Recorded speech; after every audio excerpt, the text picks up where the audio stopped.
संवाद का अपना नियम होता है कि उसमें जिज्ञासा करने वाला व्यक्ति भी होता है और उत्तर देने वाला व्यक्ति भी होता है। जीवन में हम जैसे जैसे आगे बढ़ते हैं तो हमारा संवाद भी चलता है। किसी न किसी से हम लोग बैठकर प्रेम से सुनते हैं, समझते हैं और अपने जीवन की उलझी हुई गुत्थियों को सुलझाने की चेष्टा करते हैं। समझदार लोग वो होते हैं जो दूसरों के अनुभव का लाभ लेकर जीवन को उत्कृष्ट बनाते हैं। दूसरी तरह के लोग वे होते हैं जो ये कहते हैं कि मैं खुद अनुभव करके देखूं। खुद अनुभव करने का मतलब ये है कि कुछ अनुभव अच्छे भी हो सकते हैं, लेकिन अधिकांश रूप से क्योंकि हमारी बुद्धि छोटी होती है, सोच समझ हमारी छोटी होती है, दूरदृष्टि होती नहीं, एक्सपेरिमेंट करने में ही जीवन बीत जाता है। पीछे से चले आ रहे रास्तों पर जिन मुसाफिरों ने, जिन यात्रियों ने यात्रा की है तो वो जीवन के उस पथ की कठिनाइयों के विषय में बता सकते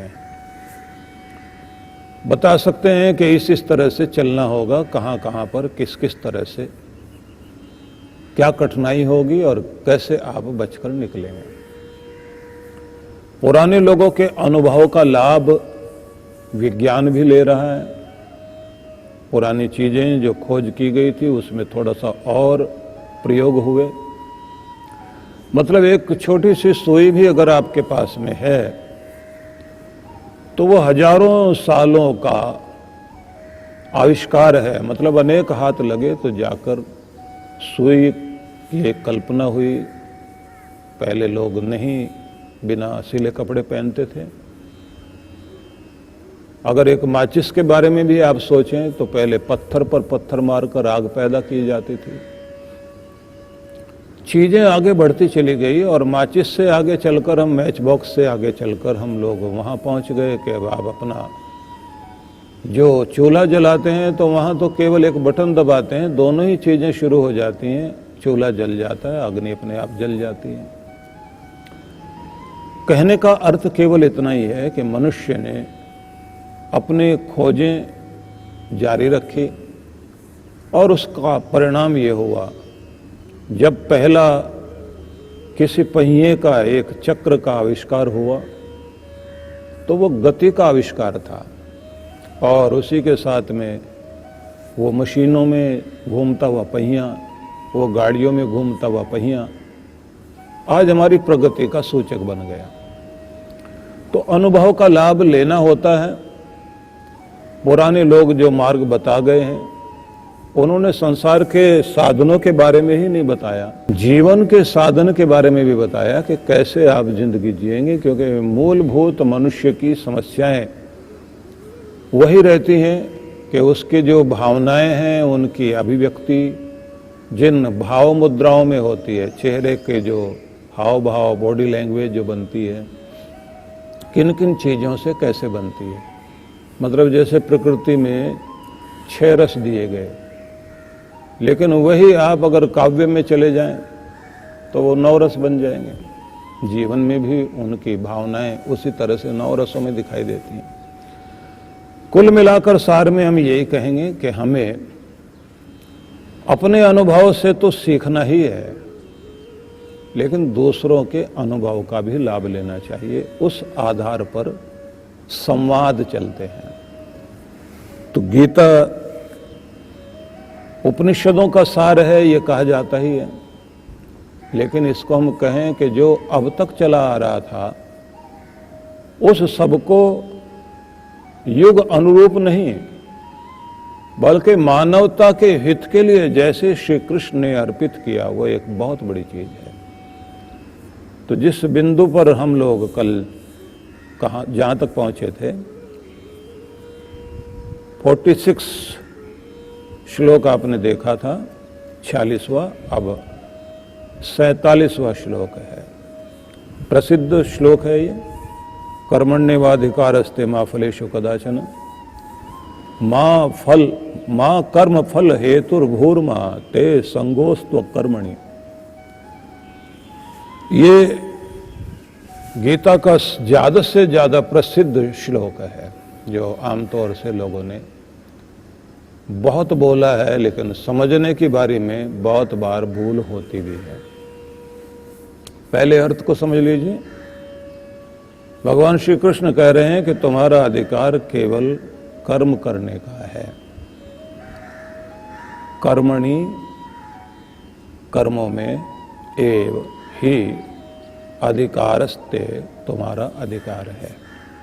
कर्म करने का तुम्हारा अधिकार है। तुम्हें एक ही अधिकार दिया गया है कि अपने कर्म को करिए। मा फलेषु कदाचन, फल का अधिकार तुम्हारे हाथ में नहीं है। परिणाम जो है देने वाला कोई और है। तुम्हारे वश में केवल इतना है कि तुम अपना कर्म कर सको, अपना कर्तव्य निभाओ। परिणाम देने वाली शक्ति अलग है, वो उसके हाथ में है। मतलब मनुष्य के हाथ में कर्म है, भगवान के हाथ में फल है। सीधा सरल अर्थ हुआ। मां कर्म फल हेतुर्भूर्मा ते संगोस्त्व कर्मणि। फल की इच्छा करने का कदापि भी आपको अधिकार नहीं है। तुम्हारा उद्देश्य कर्म फल की प्राप्ति न हो और न ही कर्म के त्याग में तुम्हारा अनुराग हो। इसको मैं अपने ढंग से समझाता हूं। कर्म करने का अधिकार आपका है, फल तुम्हारे हाथ में नहीं है। तुम्हारा उद्देश्य कर्म फल की प्राप्ति नहीं होना चाहिए। तुम्हारा लक्ष्य फल प्राप्ति का नहीं होना चाहिए, कर्म करने का होना चाहिए। जब फल प्राप्ति का अधिकार तुम्हारा नहीं है और इच्छा भी नहीं करो कर्म फल प्राप्ति की, तब फिर कर्म में आदमी लगेगा ही नहीं। तो आगे फिर ये कह दिया गया कि कर्म के त्याग में तुम्हारा अनुराग नहीं होना चाहिए। मतलब कर्म करना छोड़ना भी नहीं है। चार चीजें हो गई। पहली बात कही गई कि कर्म करना तुम्हारे हाथ में है, पहला सूत्र। दूसरा सूत्र हो गया कर्म फल रिजल्ट तुम्हारे हाथ में नहीं है। कर्म करना जिसके हाथ में वो हम हैं, मनुष्य है, और कर्म फल जिसने देना है वो भगवान के हाथ में है। भगवान का काम तुम नहीं कर सकते, तुम अपने मनुष्य वाला कार्य करिए। तो दो बातें हो गई। इसलिए कर्म कर, कर्म किए फल की इच्छा छोड़, ये तीसरा हुआ। कर्म करो, कर्म के फल की इच्छा छोड़िए। फल की तरफ मत देखिए, इतना रिजल्ट मिले या इतना मिले और इतना क्यों मिला, और ऐसे नहीं, भगवान को ऐसे देना चाहिए था, मैंने तो इतना अच्छा किया। तो जिसने भी कर्म फल के परिणाम पर, कर्म के परिणाम पर, फल पर, रिजल्ट पर ज्यादा ध्यान रखा, तो ऐसे लोगों को जब भी कुछ कम ज्यादा मिलता है तो हर्ष शोक होता है, और कभी कभी उसके परिणाम स्वरूप आदमी अवसाद में चला जाता है, डिप्रेशन में चला जाता है। सारी चिंताओं का कारण ही यही है, हमने तो ऐसा चाहा था और ऐसा क्यों हुआ। और लोग कहते हैं कि हम ज़्यादा करते हैं कम पाते हैं, दूसरे तो थोड़ा सा करते हैं इतना उनको मिल जाता है। तो उनका सबका ध्यान कर्म फल पर लगा हुआ है। और जो लोग अपना हाथ आगे करके कहते हैं देखना महाराज क्या लिखा है किस्मत में, तो वो क्या पूछ रहे होते हैं, क्या क्या फल मिलने वाला है। बच्चा जन्म लेता है तो उसी के साथ में उसकी जो जन्म पत्री बनती है, माँ बाप पूछने लग जाते हैं, माँ बाप की सेवा करेगा, धन वन कमाएगा, पत्नी कैसी मिलेगी, घर में सुख शांति रहेगी, हमारा नाम ऊंचा करेगा नहीं करेगा, आखिर में मुंह में गंगा जल डाल सकेगा नहीं, छोड़ के तो नहीं भाग जाएगा।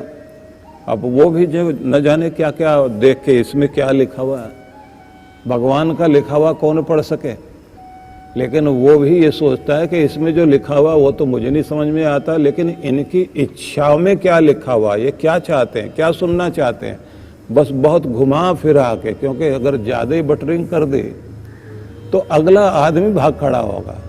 बीच बीच में अगर मगर जरूर लगाना चाहिए, तो वो अगर मगर लगाता है। उसके बाद नहीं, ध्यान तो बहुत रखेगा, लेकिन इसको कोई बहका सकता है। जब कभी भी ऐसी कोई बात होगी तो उसके बाद सही कहा था पंडित ने, बहका सकता है, या लड़का तो हमारा ठीक था, जो ये बहू आई ये खराब है। सारी जिंदगी का परिणाम वही होता है कि हम फल की तरफ देख करके ही सारे कर्म करते हैं। और नीतिकारों ने यहां तो कह दिया कि बिना प्रयोजन के तो अंधा भी, बिना मतलब के तो अंधा भी कदम नहीं रखता। आदमी वहीं की तरफ घूमता रहता है। जैसे आप कुत्ते को बिस्किट दिखाते रहिए, उसके लिए वो दौड़ता रहेगा आगे पीछे, और जैसे आपने फेंक दिया, खिला दिया, उसके बाद वो भी मुंह मोड़ के चला जाएगा। उसे भी पता भी इसके पास कुछ है नहीं, अब ये कुछ दे नहीं सकता। फल वाले पौधे पर जब तक फल लगे हुए हैं तो इर्द गिर्द सारे ही हैं। जिस दिन फल नहीं रहे तो लोग छोड़ के निकल जाते हैं। वही आदमी लोगों को ये जो कहते हैं ना कि दुनिया दुआ सलाम क्यों करती है, का एक तो है मतलब का आदमी है या नहीं। अगर मतलब का दुआ सलाम करेंगे, दूसरा होता है कभी काम पड़ सकता है, इसलिए मिलने में क्या हर्ज है। और तीसरे वो लोग होते हैं जो कहते हैं किसी काम का नहीं है। अब वो नमस्कार करता हुआ घूमेगा जो किसी काम का नहीं रहा बेचारा। वो कहता पहचाना नहीं साहब, नहीं पहचान लिया था, कोई बात नहीं, थोड़ा जल्दी में। पूरी दुनिया मतलब की है, फल की है। फल की तरफ देखते हैं, उसी के आधार पर कर्म करते हैं, नहीं तो कोई भी कर्म करने को तैयार नहीं। और कृष्ण भगवान ये कह रहे हैं फल की तरफ देखो ही नहीं, कर्म किए जाओ। तो बड़ा अजीब लगता है ना। और आगे चौथी बात एक और कह दी है, वो बड़ी अद्भुत है। कर्म फल की इच्छा छोड़नी है, कर्म नहीं छोड़ना। तो ये तो जले पर और नमक डाल दिया। मतलब कर्म करते जाना, फल की इच्छा करनी नहीं। तो ये तो बात हो गई। लेकिन उसके बाद में ये भी एक बात कह दी गई है कि जो तुम्हारे हाथ में नहीं है तो उसमें दखलंदाजी करो ही नहीं। भगवान के हाथ में है रिजल्ट, तो उसमें दखलंदाजी करने से कुछ नहीं होगा। और भगवान का काम अपने हाथ में लेने की कोशिश मत करो। जो तुम्हारे हाथ में है उसको अच्छे ढंग से निभाओ। कर्म फल की इच्छा भी मत रखो, ये भी एक बात कही। और एक बात ये भी कही कि कर्म करना छोड़ना भी नहीं। जहां कुछ मिलना ही नहीं आदमी, वहां पर जो है ना, अनमने ढंग से अगर प्रेरणा देकर कराया भी जाए, अनमने ढंग से थोड़ा सा करके आ जाएगा। उसको बोलते हैं बेगार काटना।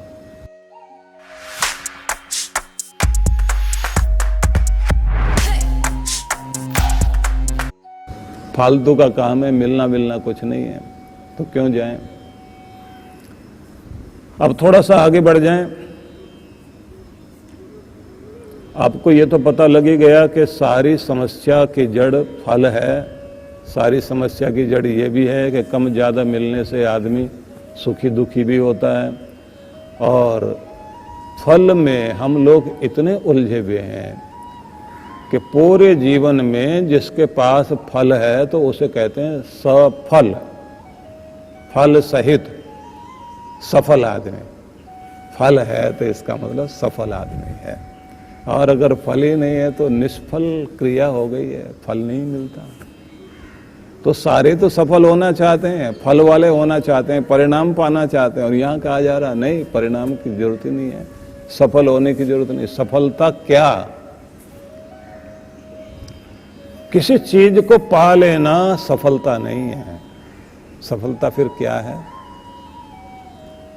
उनके माध्यम से जो तुम अपने जीवन में, या जो सबसे बड़ा जीवन का उत्कर्ष है वो है शांति, आनंद, प्रेम और उत्साहित रहना, निर्भय रहना, निश्चिंत रहना और अपने शरीर छोड़ने के बाद भी इस दुनिया में आपकी उपस्थिति रहे, मतलब आपका नाम रहे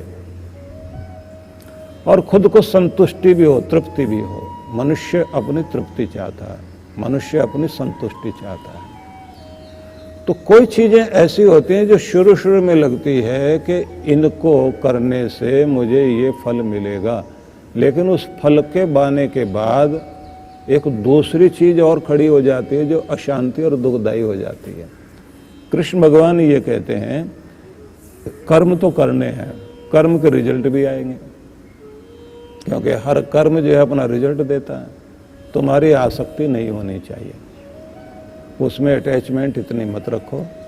अपना काम किया और बेहतरीन ढंग से किया और करने के बाद उसके प्रति उस भावना को छोड़ दो, उसका परिणाम किस तरह का आता है। आप अपना बेस्ट दीजिए, अपना बेहतर करिए और उसके बाद में उससे अपना ध्यान छोड़ दीजिए और ध्यान छोड़कर उसके अच्छे बुरे परिणाम से भी मन हटा लीजिए। ये एक संदेश है, लेकिन इस संदेश में एक बड़ी महत्वपूर्ण बात है जिसको हमने समझना है। वो ये है कि किसी भी फल के बारे में जो हम लोग बहुत ध्यान दे रहे हैं कि ऐसा रिजल्ट मिलता तो बहुत अच्छा था, और अगर रिजल्ट नहीं मिला तो हम लोग वैसा दुखी भी होते हैं, और अगर कभी संयोगवश ज़्यादा अच्छा रिजल्ट मिल जाता है और कभी कम मिल जाता है तो ये हर शोक जीवन में चलता रहता है। जो समझने वाली बात थी वो ये कि किसी भी कर्म का परिणाम किस तरह से सामने आता है। वो थोड़ी देर के लिए सुख दे और जन्मों तक आपको दुख दे दे, मतलब जन्मों के कर्म में बांध ले, आना जाना लगा रहे, आपका आवागमन का चक्र बना रहे कि कर्म तो कर लोगे तुम, थोड़ी सी देर के लिए आपका खाया हुआ स्वाद तो दे जाएगा, लेकिन वो बाद में दुख दे जाए। तुम्हें पहले तो अपने जन्म मरण के चक्र से छुटकारा पाना है। सुख दुख, रोना धोना, ये जो सबसे बड़ा दुख है उससे छुटकारा पाना है, अपने मोक्ष तक, अपनी मुक्ति तक पहुंचना है। तो उस तक पहुंचने के लिए क्या करना है? कर्म के संस्कार जो आपके चित्त पर पड़ते हैं, आपकी जो स्मृति में आते हैं,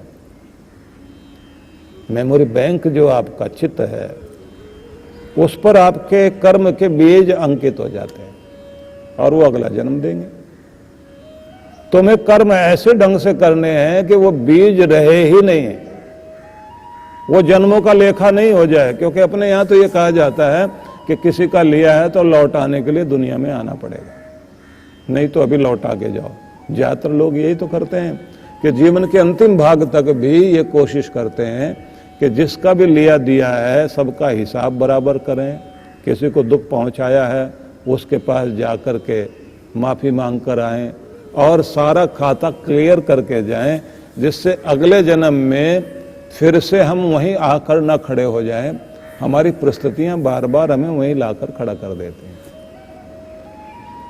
जो भी कुछ आपने किया है हिसाब यहीं बराबर हो जाए तो अच्छा है, नहीं तो न जाने वो कितना चुकाना पड़ता है। इसलिए एक बड़ी अद्भुत चीज़ है कि हमारे यहाँ तप करने के विधान है। उनमें जो चांद्रायण तप है वो बड़ा महत्वपूर्ण है। उसमें कहा जाता है कि आपको जो महाचांद्रायण है उसमें तो पूरे जन्म के पाप ताप से मुक्त होकर प्रायश्चित तक करके खुद को निर्मल और शुद्ध बना लेना है।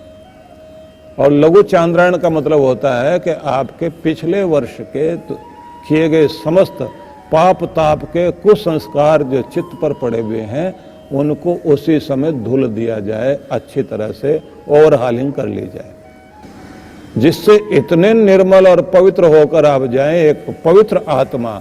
अगर ऐसी आत्मा अगले जन्म में मतलब मुक्त भी नहीं हो पाई और अगला जन्म लेकर आए तो जैसे आगे गीता में समझाएंगे भगवान कृष्ण कि किसी धर्मात्मा श्रीमंत के घर में जन्म लेकर के आगे की धर्म यात्रा, भक्ति की यात्रा शुरू हो जाएगी।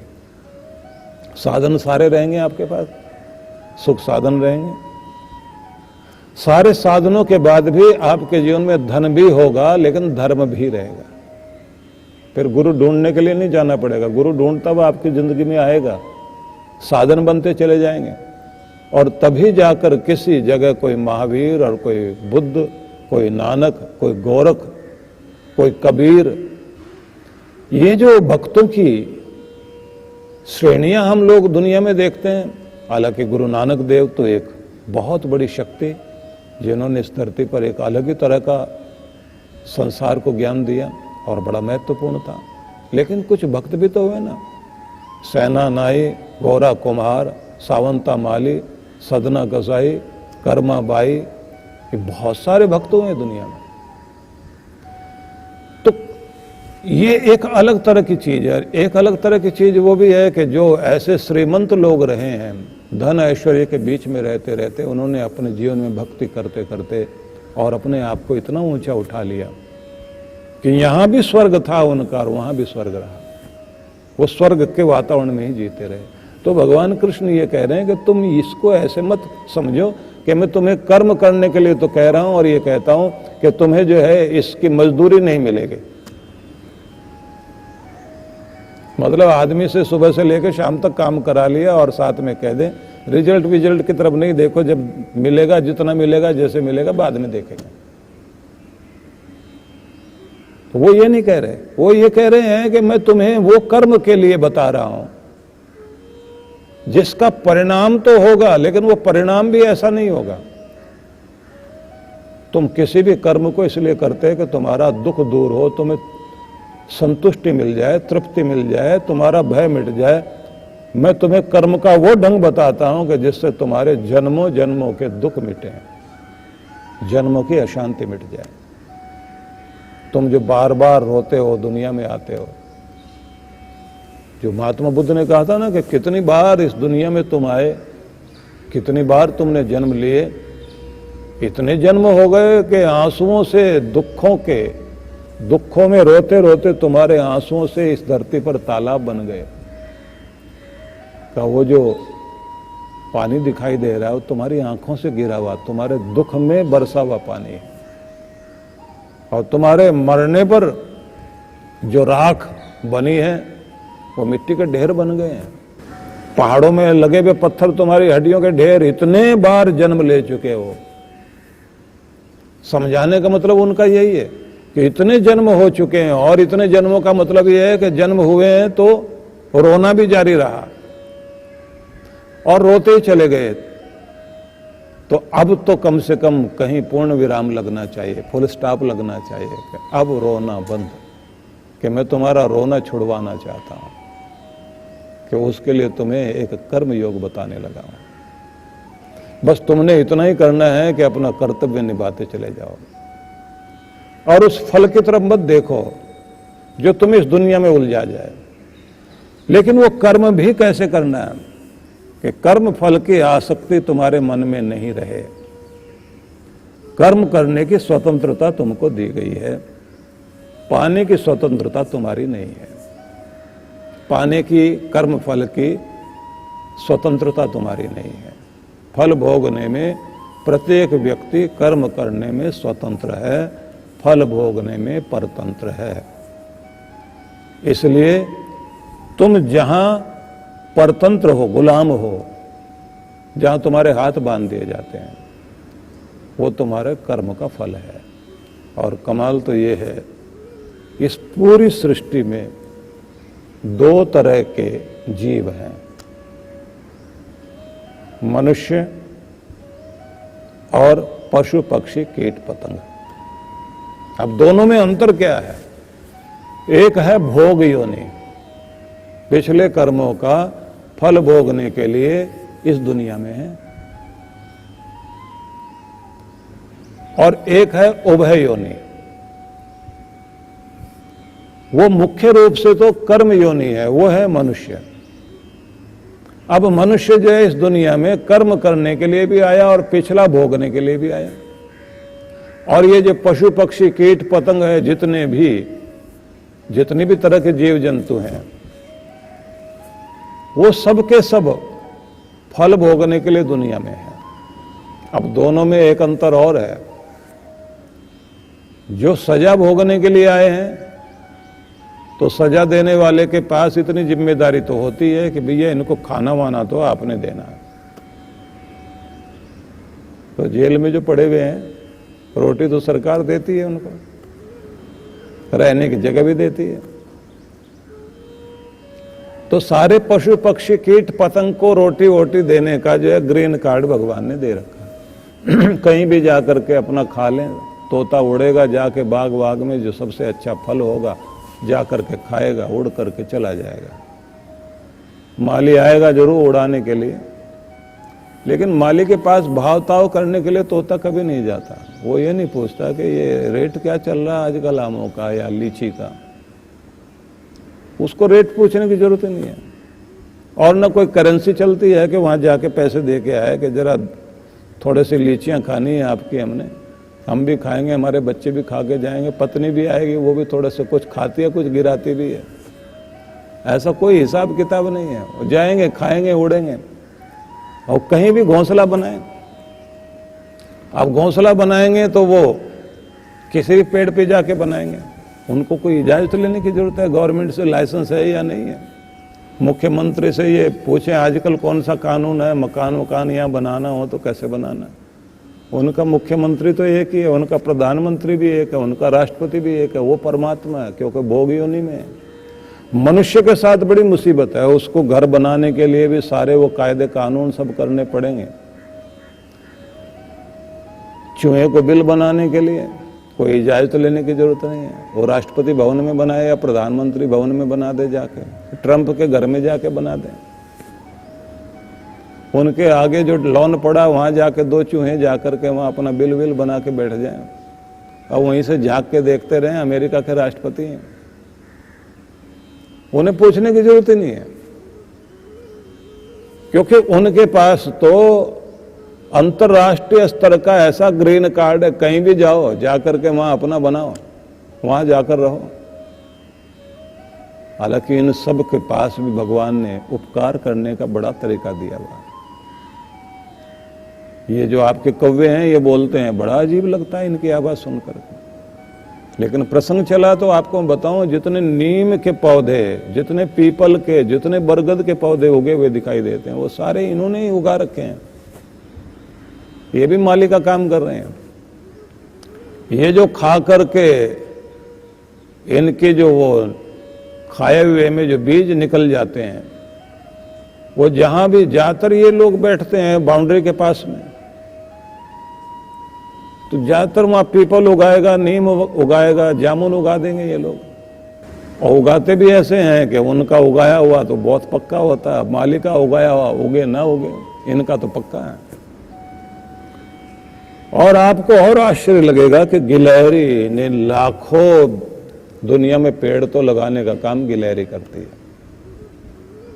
बड़ी अद्भुत है वो। प्रसंग चल गया इसलिए थोड़ा सा बता देता हूं आपको। वो जैसे ही सर्दियां आने लग जाती है तो वो अपने घर बनाने के लिए जमीन खोदती है, पेड़ की जड़ में या कहीं दूसरी जगह जो जड़ें आगे तक जा रही हैं, और वहां जा करके बीज इकट्ठे करके वहां रख करके आती है।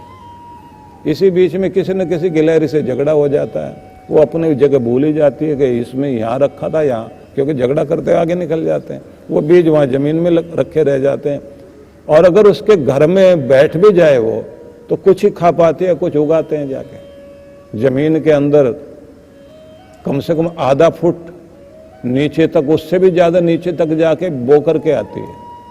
जैसे कोई किसान जो है खोद के फावड़े से और फिर बीज बोएगा, ऐसे गिलहरी करके आती है। लाखों पेड़ तो वही उगा देती है। परमात्मा ने उनको कर भी रखा है ऐसा कि जाओ जाकर के तुम अपना काम करके आओ।